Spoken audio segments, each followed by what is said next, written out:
Thank you so I much. hope it makes sense. It made so much sense. I was so I think I was thinking. So it means that we can't go to this without structure.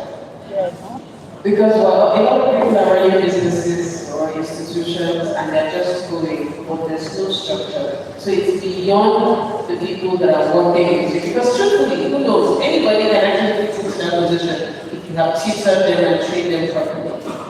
So I remember Dr. Isa, you said you had to prepare them, tell them what to do. So I want you to help us literally for the leaders that are here. How can you, what steps you need to take to even guide someone into taking over or preparing them? Well, as a researcher, let me start with some research. There's this book I read called Indispensable, What Makes Leaders Matter, or does When Leaders Matter? And essentially, Mokunda, it's called Indispensable. And he has propounded this theory that leadership must be filtered through a system. It's called the leadership filtration system, right? And I said, sometimes when you bring an unfiltered leader into a system, it can disrupt the system, or it can inject new energy. And he used political leaders and says, okay, look at, let me use our own Igbo, let me not get in trouble. Let's use Donald Trump. Donald Trump is an so he has not been fully filtered through a political party. So he's running the country like he's running his personal business, and you can see what's going on. So what this doctor said is, filter leaders through a system, they will get to where you want them to get to. They will look like your DNA. When you think about succession planning and leadership development in your school, what is your DNA? What is the code of your school? What values are you propagating? And we run those things on our walls, and they all look wonderful, but we rarely embody them. As a teacher, if you are a worker in my organization, you will sound like me, you will look like me, you will think like me. That's part of my job as a leader. So as a school owner, part of your job is to model and exemplify those wonderful things you put on the wall from your strategy session. And that needs to be modeled to your staff, and they in turn model them to the students. How are you going to make that happen? You sing the song over and over again. There's a session I took recently on empathy. And the people, it's written as one of their core values, empathy. And they said, there's no empathy in this organization. And I said, okay, what does empathy look like? It means when I'm late, you are able to have conversations with me and discuss things before you cut my pay. Okay. What does accountability look like? Yes, okay. Also their values. It means I know that I've been late 20 times. So I already know how much is going to be taken off my pay because I signed to 1K. And the policy says, if I'm late, I lose either 200 naira, 300 naira, whatever it is. So I don't know what I'm saying, oh, she's such a mean and I hold myself accountable for working They are not in that year one. that whole structure of training, setting up policies, following through with policies, so that not just the wall is part of the structure we need. So that when the newbie comes in, he doesn't come with his fantastic ideas from the UK and confused. He sees that there is a plan. There's a school there's a policy for behavior management, and we all know it and we follow it. So newbie always there is a system for where something is tweaked and adjusted, it is adjusted.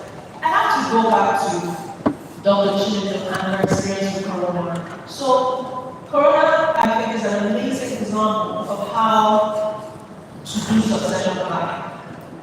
Corona has a group of a trust, right? And maybe I should ask you to talk about it. But what I love about Corona is that it evolved from a single owner organization to a multiple owner organization.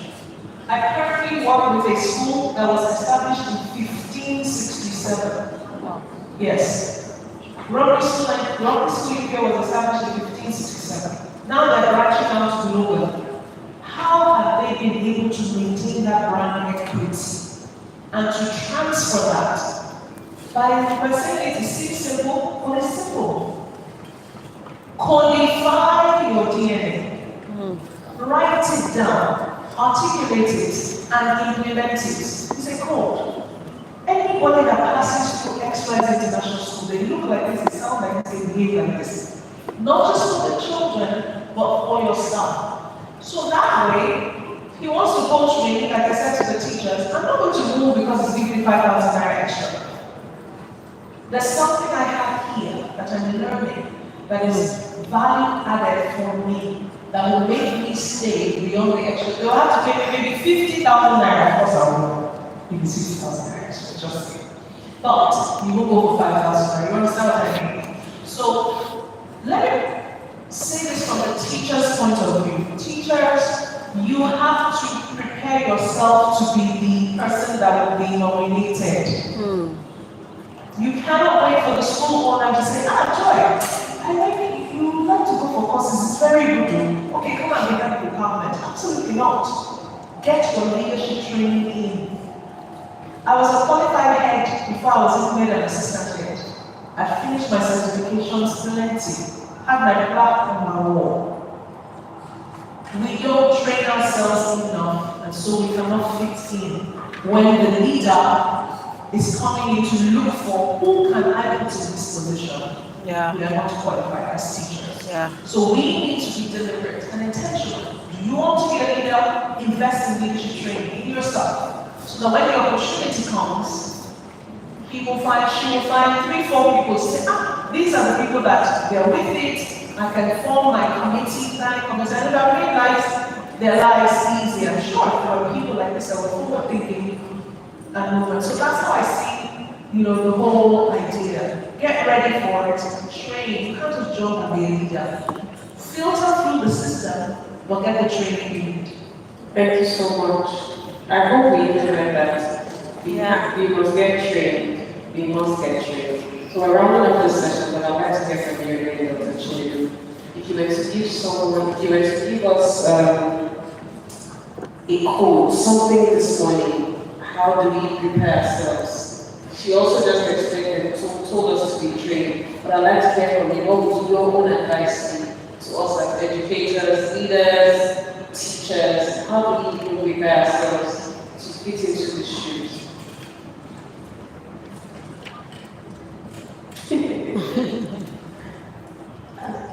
There's something as I like that Dr. Exala has used ourselves as an example, and we can only use the examples that we know. Many years, I was a classroom teacher. But I literally volunteered. I was a science teacher, so I needed to get that concept very well. I was a science teacher. I volunteered for literally everything. I volunteered for the MC of them, even for inter-house sports. Until one inter-house sport, I was calling results. The first one I called from first position. And I was like, you start out with it. But I volunteered for it. I volunteered to be the MC for school programs.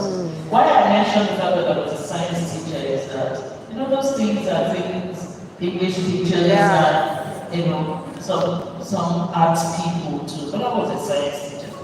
I volunteered. I wasn't in management.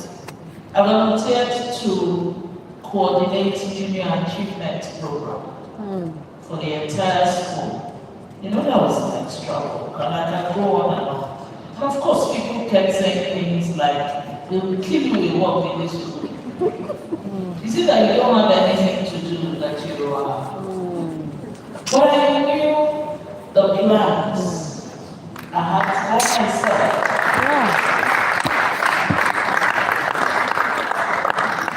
And I never thought this was not my business. It was my business. Yeah. It was my business, and I was going to know everything that there is to know, as much as I can. Everything. Now, what did I do? Just like Dr. Joy said, when they needed somebody to do this, all I should do it. I'm not saying be a yes person.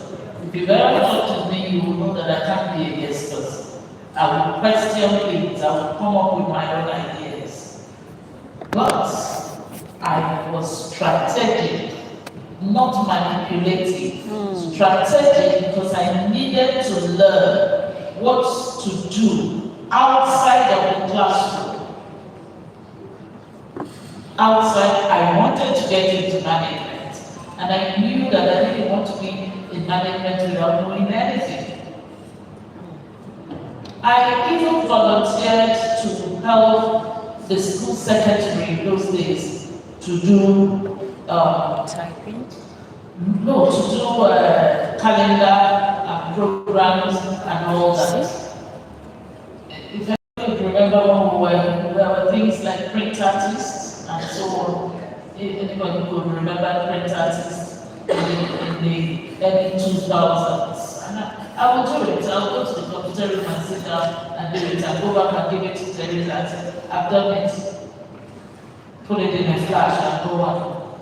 Those were when the biggest flash drives were 286 MB. So that tells you how far back that is. What am I saying? Don't be intentional about what you want to do. So that when there is a structure, and then we didn't have as much structure as we were talking about, there were only two positions in the school. The head of school, that's the headmistress, and the assistant. Every other person is a teacher. So what exactly was I trying to get into? I knew there's a position, I will get there. Until they started creating positions. I started creating positions. But when I started getting myself ready, there were no such positions. So you got to be very intentional. And of course I worked until they had proper positions. And so because I had understood capacity building, and then it became a thing that capacity building has to get into this so that people can get into positions at different levels. I see that people want to go run a school and you've never headed a department. You want to go and run a school and you've never been a year level head where there are 3 teachers. You're out of the 3 and you're the one in charge of those 3. And you want to go and run the school. For me, it's a disaster, it's a recipe for disaster. Yeah. So, what like a coach in your schools, for those that are schools, and for those that are in positions to make, to make decisions, give people tasks. Give them positions with authority. Because people have positions in schools, but they don't have authority. For every decision, they have to go back to take a decision. If you make people year level heads, let them take decisions about that year level. It's only very difficult issues that they bring to you. But if they have to bring every single thing to you, you have only just set up things with names, so they are not learning anything. If somebody is the head of the team for Smiler's Duty, you know what they do in the morning to welcome children. Let that person take the decision of what happens if there's an issue. That decision should not be taken based on what the school code of conduct case. Oh, the team needs set, and that's it. You don't need to come out and start, trying to take that decision. Then they put everything on you. They learn nothing. You overwork yourself, and you have no structure and no plans. I mean, we can go on and on to have a structure, but put people in positions and empower them.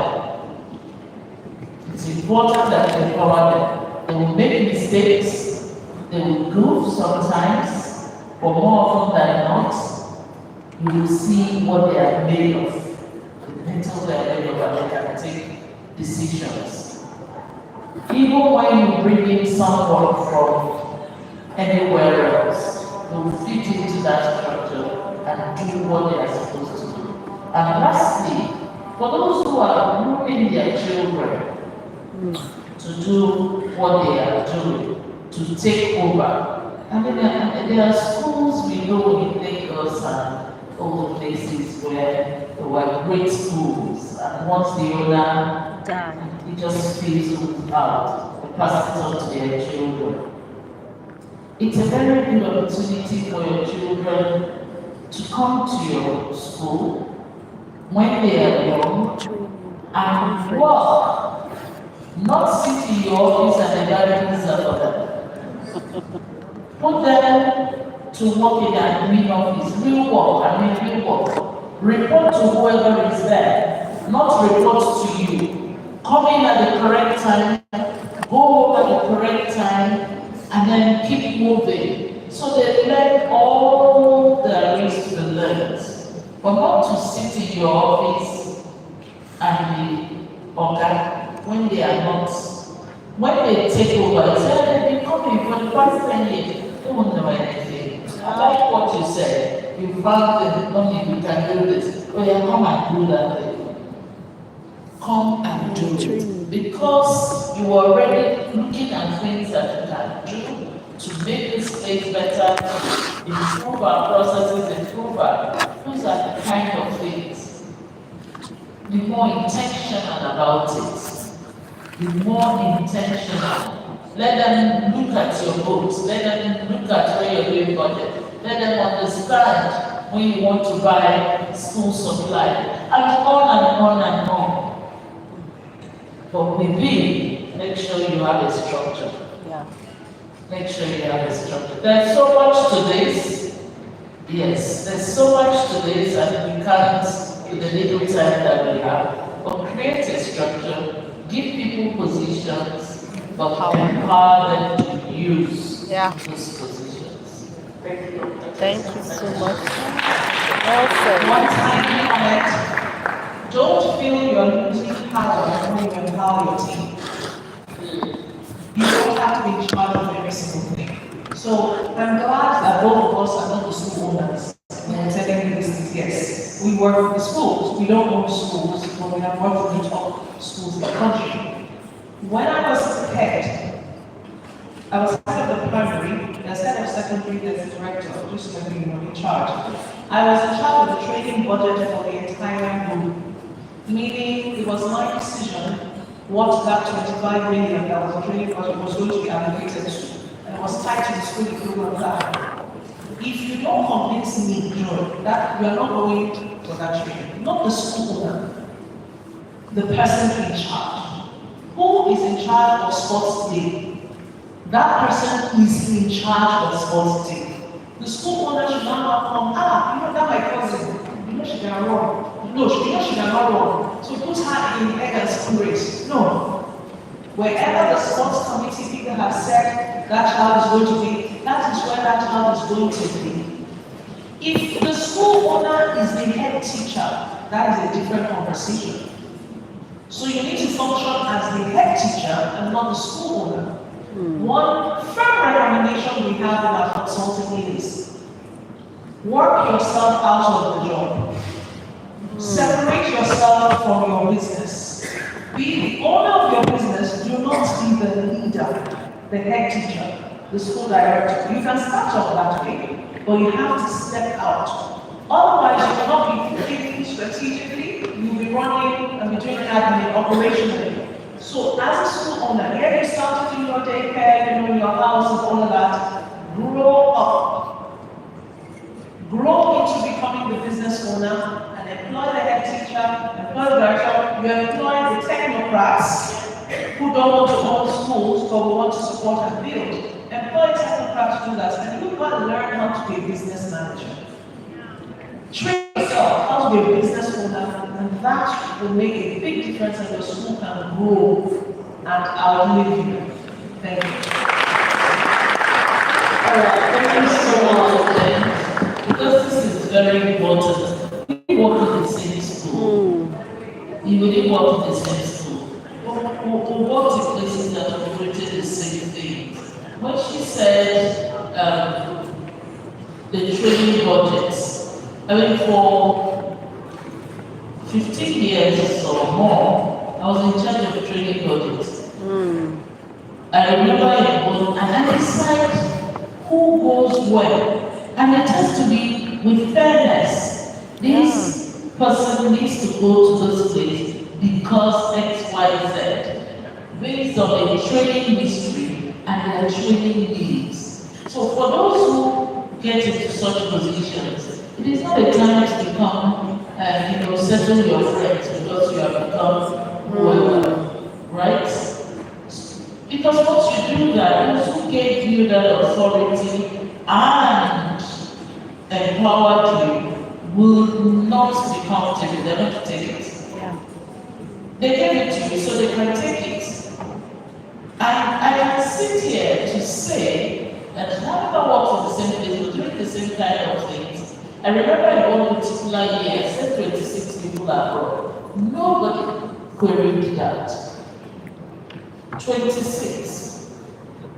Nobody queried that because they are sure. All I need to do is to just say, so and so persons will be going to so and so places for X, Y, Z. This person is going to that. So when you get some sort of empowerment, don't misuse it. And you that is the school owner, when you give people the authority, please trust them. Trust them. If you have to sit on your hands so that you don't raise your hand to do something, please do literally. Because if they don't make the mistakes and they don't learn and they don't do it, how are you going to be able to succeed? And get people to help you to put that structure, help the people to succeed. You won't be the happier for it. I work in an organization, I worked in an organization for 70 years. By the way, it didn't even start as a one owner. It started with just some women who said, can we set up something for our children? With 5 children. And after about 5 years, they said, I can't be running this thing. Just put some people. And as long as you are part of those that are in the council, you do not own it, just strictly rent it. So it's a school that has no owner, so there is no profit sharing. Wow. That is why it operates as a not-for-profit organization, but operating sound commercial principles. So there is no profit sharing. So when they make 200 naira as, so it's not called profit. Yes, there's no profit sharing. They just say we have a surplus of 100 naira, and everybody will know that there's a surplus of 100 naira. So it's a structure. It doesn't work for everybody. But the one that you have, please ensure that you make it work by believing in the people, by giving them the trust, by giving them a free hand, by allowing them to make mistakes, and by getting them equipped and empowered. Equipped and empowered.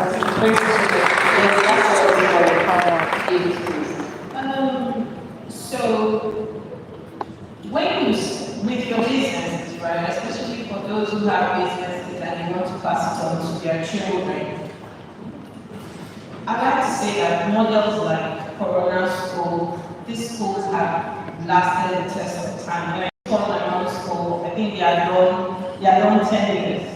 By the grace of God, by September, we're 20 years, and I started 2026, Wow.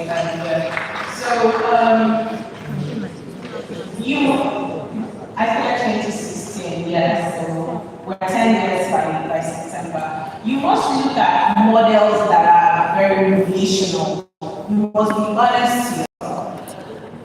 I follow a lot of top schools, just daily. I follow them on Instagram. I know the school you're going to in September.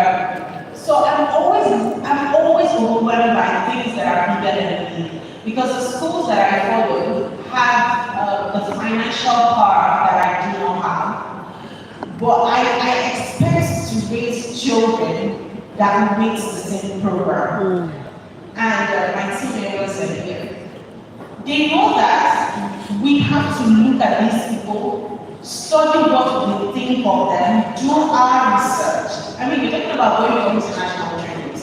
For some schools, especially schools in Port Harcourt, probably, we cannot send a lot of us abroad. But can you sit on YouTube to learn something to empower your school? Special needs is a thing. They've not sent you on training. What are you doing? What are you? And then for you, who is the child, myself, who now has this, because I always look at my mom and I say something like, I could have brought that to school.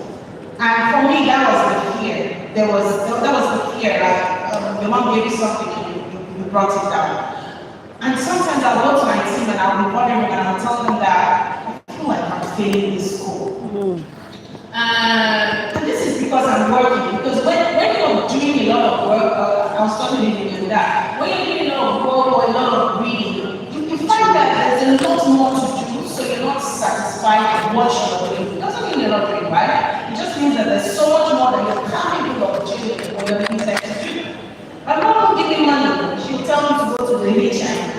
And the dedication will not accept the things that I am trying to do. I remember when we did journey for this was in 2017. I came in 2016, less than 1 year of doing journey for this. And I'm not sure if any teacher earned over 40,000, but the training was 15,000 naira per teacher. My mom asked me, where did I make the money for which I was training the teachers, each teacher for 15,000? And I was saying all teachers and managers in the primary school must undergo this training. Even the effort I had to put to get to know the teacher, of course I didn't know anything, I didn't know journalism. To me, it was then Susan of Excellent Montessori. I reached out to her, I told her, oh, this is how I'm going to make the payment. Then I convinced my mom that we would get 60% of the cost of the training. Teachers would get 40% of the cost of the training. And then, of course, because the time wasn't much, we're going to take this money 1 million to cover the cost. What am I saying? I'm saying that we must look for solutions that define our true position. Don't go and do fast, basically. Do things that are real, that are true to you, and keep learning. I don't know any training that has been open and available that I haven't attended. And you said, Jimmy, there, we're having a handwriting training. And immediately I saw you can write really well. Immediately I took a number, you're going to coach me. I have never defined myself as a school owner to anybody. It's something that some people just got to know. I am always defining myself as a class teacher. That's because I wanted practice before process, before profit. And that's what has led me till now. Thank you.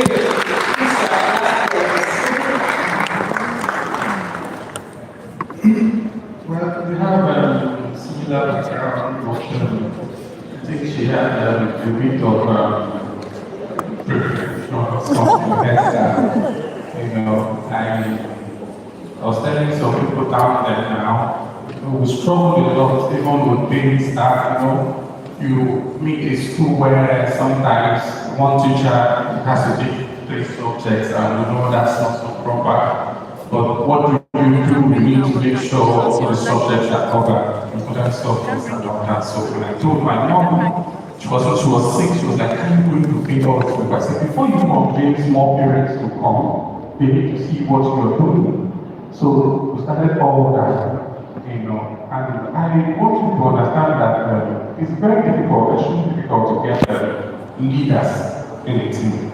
You know, when the school is yours and you're determined, you can put in your best. But most times when you leave it to people, head of schools to manage, you know, they give you what they can get. You hear this talk of, it's not my father's business. You know, people do what they can do. So if we get the technocrats, you know, we're ready to pay whatever it takes to make sure we up the standard, because we can't be associated with you know, mediocrity or something. So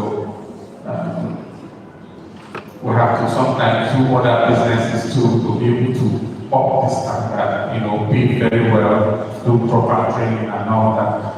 And as well as Susan comes, she's always willing to help introduce somebody and all. And some of these sets of schools too are not so nice. When you allow them, give them a bit of, yes, that's what people say, allow them, give them power so they can function very well.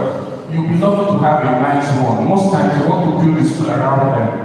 They go to their churches, they tell people apply for this position, apply for this position, and the one that is going to do the interview, and they accept them. When you see strong people, I mean good people who are going to move the school forward, they don't accept them because they feel this is going to be a challenge to me. Yeah. It's important also to have that structure, and it costs money. Sometimes I'll call Susan, please, can you send Mrs. Numa to us? You know, we need an extra eye. You know, somebody who is going to vet who is coming in. You know, because one day this person is good, another day we may fall out with that person. I don't know whether for profit sharing or something, financial sharing. And the time that same person is no longer good. You know, so sometimes it's confusing. Yes.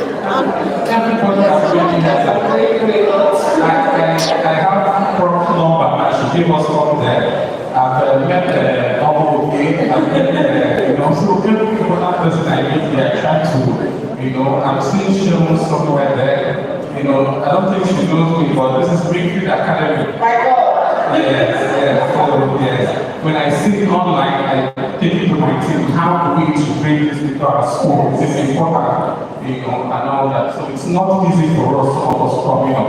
My school is about 10 years, but for me it's 3 years. So it's still at this infant stage for me, and we're pushing so hard to make sure, you know, we cross that line. Thank you.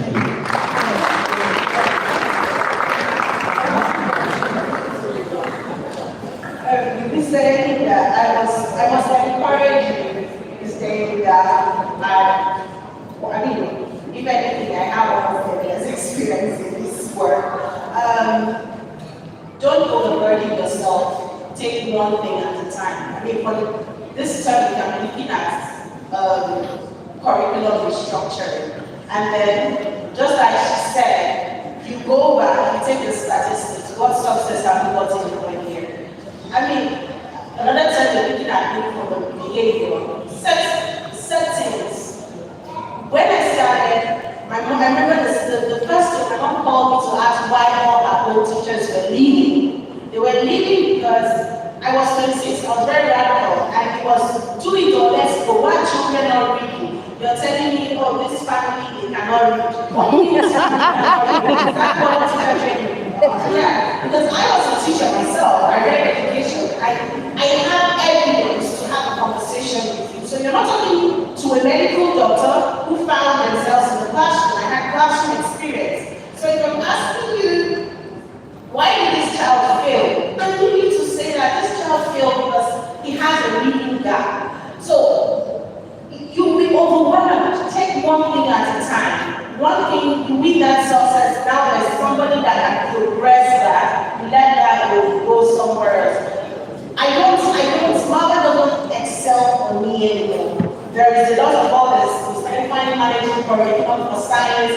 I come for literacy, and with literacy, there are persons who will tell me that, oh, we need to do this, we need to do this. And so we work on that. So because it has something they are pursuing in terms of vision, it edifies their self-esteem. And we don't have someone offering 5,000 naira and they're living because of 5,000. Again, because they know that whenever the population of Malta increases, the salary increases. No longer his job, it's our job, it's our business. Thank you.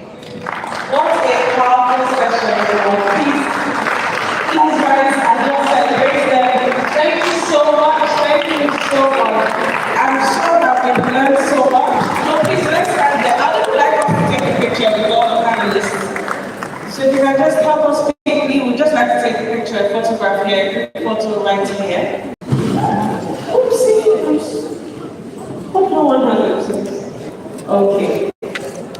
And I'm sure that as a teacher, as a school leader, whatsoever, as a business owner, you have learned so much from this ceremony. Okay.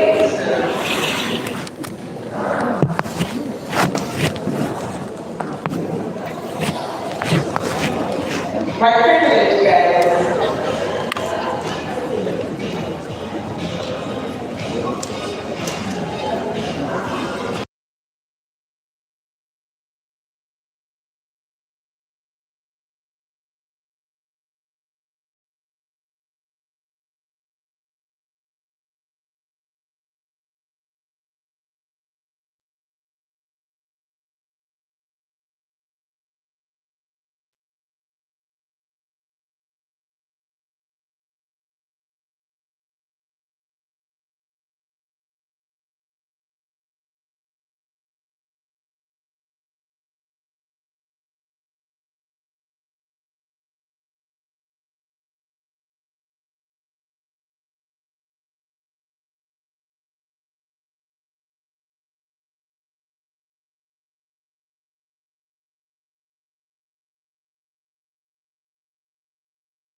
This is one of the people that made me believe that education was something worth looking into. This young lady you see was my teacher in 1994 when I was in year school. I was the youngest, I was the noisiest, I was a very annoying child. But this woman never gave up. She mothered so many of us, and she continues to do so. So this award is very personal to me. I'm not giving it to her because she was just my teacher, although that's enough to give her the award, but I'm giving her this award today because she has been such an amazing mother.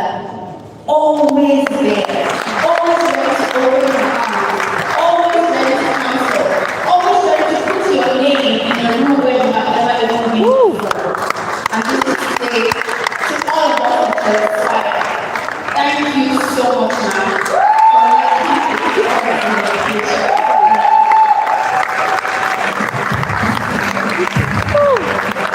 And the next day, she is a tiny superhero.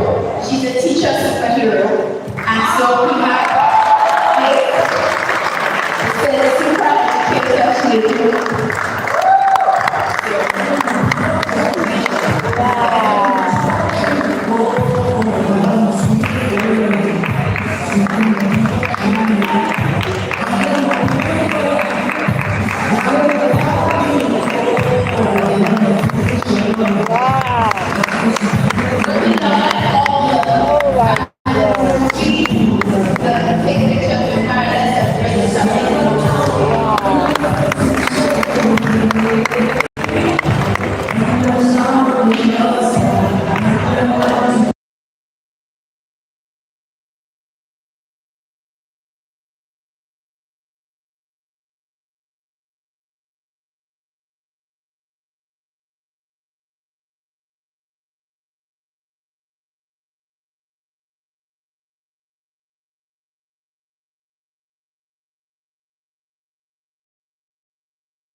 invite some of the partners, the vendors here to come and just have a quick session with us. So our first call on Living Learning. So please quickly come here and speak to the audience about what you do. So we're going to make it fast, everyone of us please, so we don't take it fast. Please let's give her a round of applause that she struts our way to the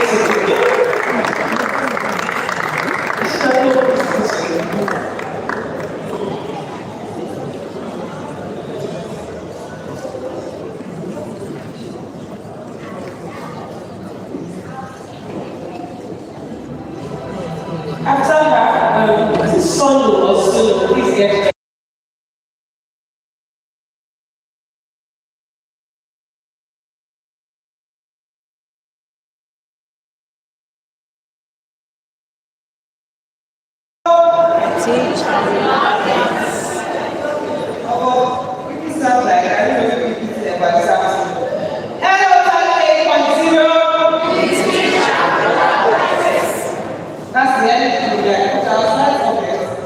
not yet. Well, I'm on the time as I'm going to go really. My name is Maria and I'm from the team. And we're here to tell you how we empower teachers. Funny story, I said that to one of us yesterday and he said, all of us speak English. Break down the empowerment. So how we do that is two things we believe in is that the teachers the world should not be independent. They should start from care of it. Do we agree? Yes. Thank you very much. So how we're empowering teachers is by two things. One, we're upskilling teachers, right? When you're upskilled, then you're empowered to do more. Then succession planning can happen. Certain structures can happen. Administrative processes, working yourself up the ladder can happen, right? And so how we're doing that is on the Luminary platform, we have some training content coming up. And when you take the courses, you get TRCN accredited certifications. Now, our first two courses, should I tell you how much it will cost? Should I tell you how much it will cost? The cost is there. We're giving them to teachers too. So we want you to be on the platform. We want you to look out for the first two courses. TRCN accredited certifications. So we're not talking things here. So we are counting on you guys. I'm going to see all of you register, taking the courses and upskilling yourselves. Now that's the one arm of Blue Learning. The other arm of Blue Learning is where the money is at, and that's the tutoring. So you can come on the platform. I teach. What subjects do I teach? Okay, I teach primary school teacher. So we've got everything. But yes, I'm teaching math, and I come on the platform, I create a profile, and this is, I'm teaching years 4 to 6, I'm teaching math. I've created my profile, students can come on the platform, they see me, they take a class with me, they make payments. I see this all the time. It's such a good way to manage your own lesson structure. Not going from house to house to house, after you have to get to school by 7 a.m. in the morning, then you now leave school at like 4, and you're not even done with the lesson for next week. Then you start running from one house to the other to go to home lesson. Come and manage that process of Google Learning, right? Because all you have to do is have those students sign up on Google Learning. They take the classes, you take this one class, you take the next class, and you move on. The even beautiful thing about it is you can take multiple students in one class. So for one hour of class, multiple students are paying you money. So you're managing your entire tutoring process. And it even gives you access to other students who may not be within your local vicinity. I was telling someone earlier, my younger sister is in sciences, and she was having challenges with other man. We could not find a teacher around that teaches other man and does it. Then we can go on there and see someone who does other man and does it. Okay, so we can find someone who does other man and does it well, and we just pay for that person's expenses. So there are students who need your support, they are waiting for you on the line. So how does Living Learning work? You can schedule live classes and earn multiplied income. Then you can also create courses. How many of us take courses on Udemy, Coursera? You've probably seen or you've taken courses. How about you start creating courses like that? You've noticed that you teach, say, math, and students are always struggling with a particular topic. Now is a good time to create a course around that. Students struggle with, oral English for GCSEs, WAEC, and all of those exams. How about you create a course like that? The person who you're taking their course on Udemy, they make money. If you see that 15,000 students are taking that course, they make money 15,000 times. Yes or yes? Yes. So that will be you. So you can start creating pre-recorded courses on Lulem, and you're earning money as long as the course content is there and somebody is paying for it, the money is coming to your account. You're probably wondering how much all of this costs. Well, it costs you €0 to sign up. We are right there at that stand, and we have some gifts that we don't want to take home with us to Lagos. We have to pay for extra luggage, so please come and sign up and collect your gifts. Thanks and God bless. So we have a video that kind of like shows you how it works and how you can sign up on the platform. So we can just go to that video now as I talk through all of these slides already.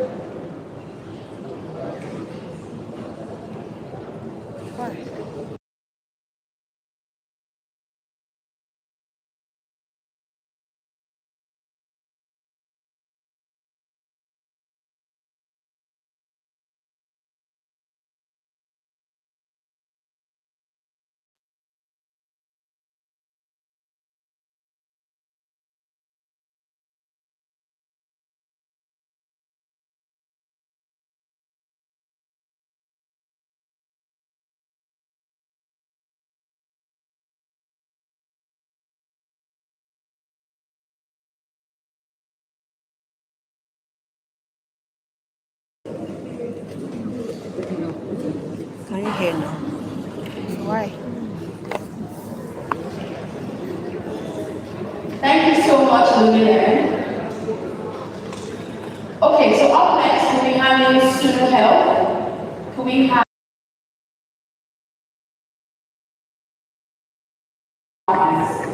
Okay, let me just end it first.